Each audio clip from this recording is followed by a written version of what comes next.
احتمال السبب يكون consolidation، والصوت بيكون كذا.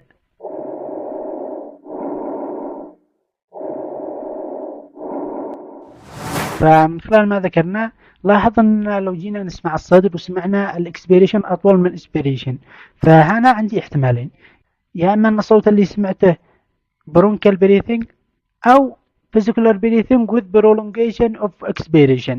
فعشان أفرق بينهم هنا بتجي أهمية النقطة الثالثة اللي هي الكوندكتنج ساوند، واللي بنعملها من خلال عمل تيست يسمى بالفوكال ريزونانس. والفوكال ريزونانس هذا في منه عدة أنواع، ولكن بنذكر نوعين من الفوكال ريزونانس. ففي كلا النوعين المريض بيقول 44، اللهم انه المريض بيقول 44 بصوت عادي، وهذا نسميه برونكوفوني فوكال ريزونانس، او انه المريض يقول 44 ولكن بصوت خافت بهمس، وهذا نسميه ويسبرينج فوكال ريزونانس. فوكال ريزونانس لو زاد في مكان المشكلة فأتأكد ان الصوت اللي سمعته هو برونكال بريثنج. اما لو قل في مكان المشكلة فعندي احتمالين: يا اما ان في بروبلم موجودة في الرئة لايك COPD أو برونكيال أزمة، أو إن في قلة وصول الصوت resonance of voice like obesity أو pulmonary edema أو نيموثوركس. كل هذا بتقلل من انتقال resonance of voice. نجي للنقطة الأخيرة اللي بنعلق عليها اللي هي الاديشنال ساوند أو الادفنتيشيوس ساوند. الصوت الأول معانا في الادفنتيشيوس ساوند والبلورال الرب صوت الاحتكاك، وهذا بيحصل نتيجة احتكاك بين طبقتي البلورا، بيسمع في الانسبيريشن والاكسبيريشن معا على اللور سايد اوف تشيست ويل، ما بيتأثرش بالكف.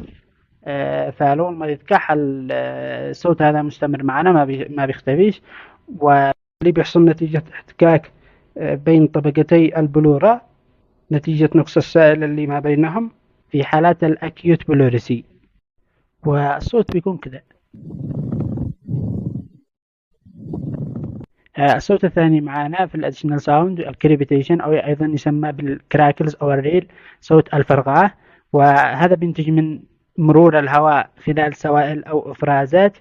بيسمع مينلي في الانسبيريشن، وممكن يكون جنرالايزد، هذا في حالات البلمونري إدما والكونجستيف هارت فيلر، أو ممكن يكون لوكالايزد في يونيلاترال، وهذا ممكن يكون سبب تيومر أو فورجين بادي أو سكريشن، أو لوكالايزد بايلاترال، وهذا ممكن يكون السبب برونكيكتيسيس. الافكتنج اوف ذا كف، فلو كان السبب سكريشن فبيختفي مع الكف.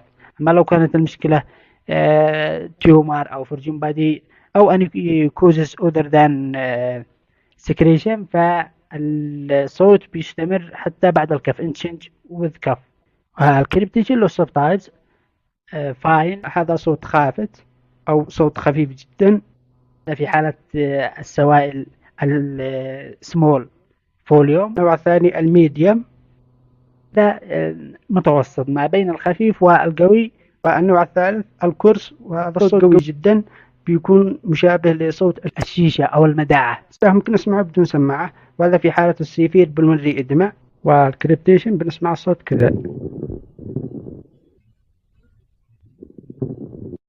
الصوت الثالث الويزز، الصفير أو الأزيز، وبيحصل نتيجة تضيق في السمول إيروي. بيسمع ملي في الإكسبيريشن، ممكن يسمع في الانسبيريشن والاكسبيريشن معا في حال لو كانت الحالة اكسسربيشن، كانت الحالة سيفير كونديشن. السايت ممكن يكون جنرال في البوث لانج، وهذا في حالة البرونكايتس والبرونكيال أزمة والسي او بي دي، أو لوكالايزد في حالة التيومر والفورجين بادي. الافكتنج اوف ذا كف نو تشينج، والصوت بيكون كذا.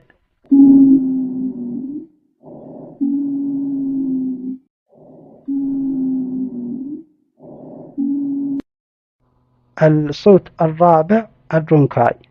الرونكاي بيكون مشابه للويزنج، اللهم انه الرونكاي في تضيق في اللارج ايروي نتيجة سكريشن. فالسكريشن لما بتراكم في مجاري الهواء العلوية اللارج ايروي وعملت لي تضيق، الصوت الناشئ من مرور الهواء من خلال هذا التضيق بنسميه بالرونكاي. الفرق الثاني بين الويزنج والرونكاي، الويزنج بيكون هاي بيتشد بينما الرونكاي بيكون لو بيتشد.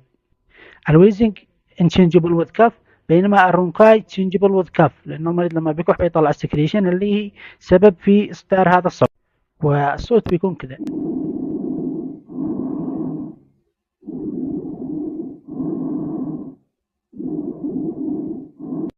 اخر صوت معنا في الاديشنال ساوند هو السترايدر السرير، واللي بيحصل نتيجة تضيق في مجرى الهواء العلوي، وبنسمعه مين اللي في الانسبيريشن. بيحصل بشكل كمون في الأطفال اللي بيعانوا من الكروب اللارينجوتراك برونكايتس أو الأبيجلوتايتس، أو حتى بيحصل عند المرضى اللي بعد الاكستيوبيشن، لأنه بيحصل عند هذا الفئة المرضية بوست انتيوبيشن لارينجال إدماء. طبعا انتشنجبل وذ كف، ما بيتغيرش ما بعد الكف، والصوت بيكون كذا.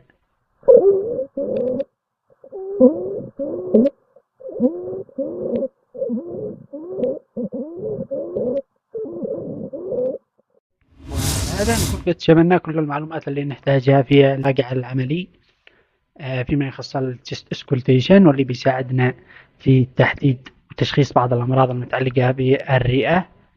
وأشوفكم في فيديو قادم، وإلى اللقاء.